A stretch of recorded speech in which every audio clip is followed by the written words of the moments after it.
G'day. Well, here we are. I'm back down to the same spot in the river today. Just trying to get as much out of it as I can before they finish spawning, or well, before they start spawning actually. But it's getting that time of year, it's getting warm. Yeah, which is great because they're at the biggest weights. But it is a ticking clock, so you've got to make the most of it. So look, I'm going to get the rods in, get fishing, and speak to you in a minute.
Well, I'm feeling pretty gutted at the minute, guys, to be honest with you. Just had a run, got it on video, straight into the lilies, and it's just opened the hook out, really.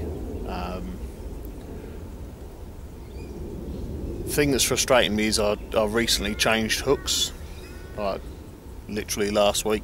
Decided to give a different hook a try, and I gave it a try because it was supposed to be a stronger hook. You can't blame the hook all the time. You know, at the end of the day, if the hook's not in properly, then it will straighten out, but just really frustrating. So all I can do is cast it back out there, give it another shot and see what happens. Obviously if it happens again, then I'll probably knock them on the head. But yeah, really frustrating. The problem is you don't get many runs here, so consequently when you get one you want to get it in, and if you lose one you don't know when you're going to get your next one, you know, so it's very frustrating. But either way, you know, it is what it is. That's fishing, I suppose. So yeah, really gets to you. Let's hope she goes off again.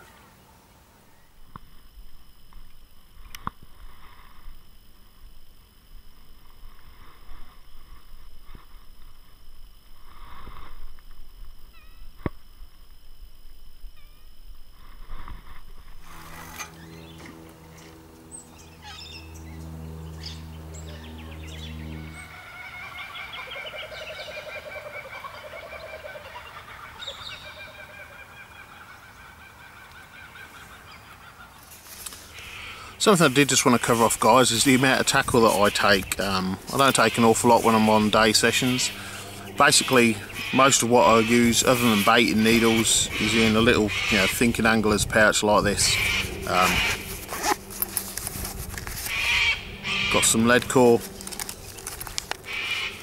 my usual hooks. It's a bit of a sore point, as you know, at the moment. So I usually use covert muggers or corders. Never had a problem with either of those. Finger stool, got a splicing needle and some beads. Yeah, everything I need. Then what I've got is some made up leaders, and usually I have a couple of made up leaders in the back. You know, to me, if you're going to use more than 2 or 3 leaders in a session, you probably shouldn't be fishing there in the first place. You know, unless you're casting it into trees, in which case, you know, I should probably be practicing my casting. But yeah, it's very small and light, so I can literally fit it in my pocket if I wanted to. But it means that you're more likely to move if something's not going right, if you don't feel you're in the right place. It's not a big issue just to fold your rods up and move on. So yeah, I mean, I see a lot of people taking an awful lot of tackle, and I'm guilty as well. If I'm driving my vehicle somewhere, I take way too much tackle, but when you walk in the distances you have to walk in Australia across the terrain that we've got here, best to travel light. And I say, those pouches, awesome. Okay, so I haven't had any more occurrences since. Just makes losing one even worse. I said to myself when I started this blog, or started blogging, that I'd show you warts and all, so if I don't catch, then you'll see me not catching. If I lose one, you'll see me losing one. That to me is the thing about blogging. You've got to show the good bits and the bad bits. So yeah, today was a bit gutting, but we'll have to come back next week and try it again. So I'm going to sign off, get packed up. Catch you next time.